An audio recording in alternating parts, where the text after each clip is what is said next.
तुमने Italian universities को apply कर दिया और तुम्हें एडमिशन लेटर भी आ गया। तुम्हारे पास ऑफ़र लेटर हाथ में है, लेकिन उसके बाद तुम्हें जो सबसे बड़ा इश्यू आ रहा है, वो है वीज़ा अपॉइंटमेंट से रिलेटेड। और बहुत से लोग मुझे इसी से रिलेटेड क्वेश्चंस कर रहे थे कि यार वीज़ा अपॉइंटमेंट मिलती कैसे है, क्यों नहीं मिल रही है, स्लॉट्स कहाँ से मिलेंगे, बाकियों को कैसे मिल रहे हैं, उस पर भी एक वीडियो बनाएं।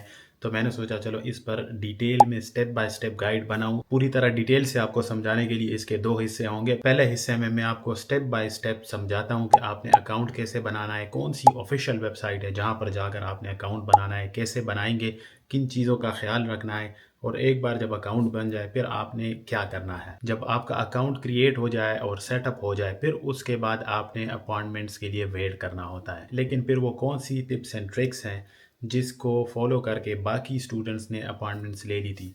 मैंने ऑनलाइन कुछ रिसर्च की थी, फिर उसके बाद कुछ दोस्तों ने जिन्होंने ऑलरेडी अपॉइंटमेंट ली है रिसेंटली, उनसे भी मैंने बात की थी।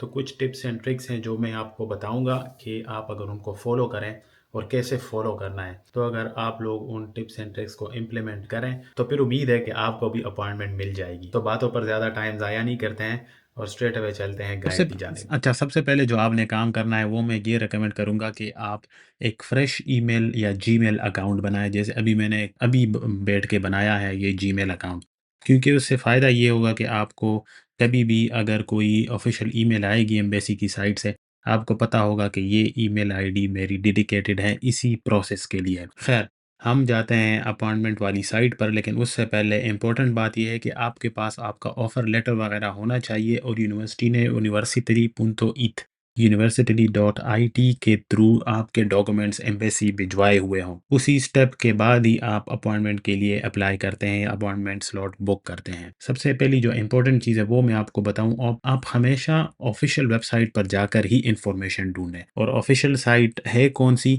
तो उसके लिए आसान सी चीज़ यह है कि आप इधर आ जाएं, गूगल में, ब्राउज़र में, जो भी ब्राउज़र है उधर आप लिखें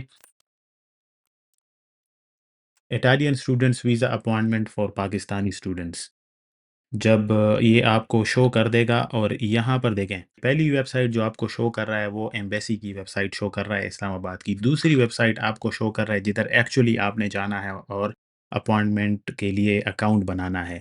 इसको इंतियाना Italy visa application centre, website का नाम है theitalyvisa.com। तो जब आप इस पर क्लिक करेंगे आपके पास ये वाला पेज यहाँ पर ओपन हो जाएगा।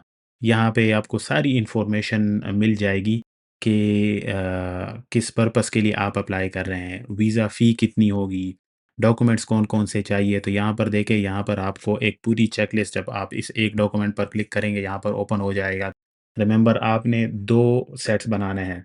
एक डिक्लेरेशन ऑफ वैल्यू के लिए, डिक्लेरेशन ऑफ वैल्यू क्या चीज़ होती है इस पर मैंने एक कंप्लीट वीडियो बनाई हुई है, यूट्यूब आपको शो कर देगा इधर। और दूसरी जो है ये डॉक्यूमेंट, यहाँ पर जो चेकलिस्ट है वो स्टडी वीज़ा के लिए जो आपको डॉक्यूमेंट्स चाहिए हैं तो वो कौन-कौन से हैं। तो ये दोनों सेट्स आपने तैयार रखने हैं। जब आपको अपॉइंटमेंट मिल जाए और आप एम्बेसी जाते हैं तो वहाँ जाकर आपने ये दोनों सेट्स उनको सबमिट कराने होते हैं। फ़ोटो से रिलेटेड भी यहाँ पे इंफॉर्मेशन है, टाइम कितना लगता है, और जो एप्लीकेशन फ़ॉर्म है एक्चुअली वीज़ा की, तो वो भी आपको यहाँ से मिल जाएगा।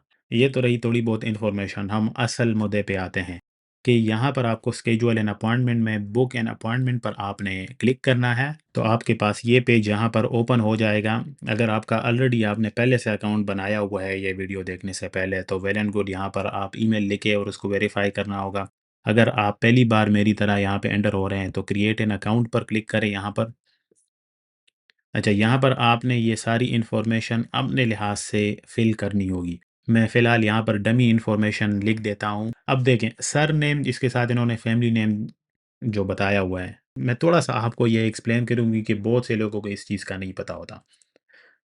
पाकिस्तान से बाहर, पाकिस्तान में भी आजकल, लेकिन पाकिस्तान से बाहर जो है हर बंदे के 2 नाम होते हैं, उसको मिला के नाम बनाया होता है।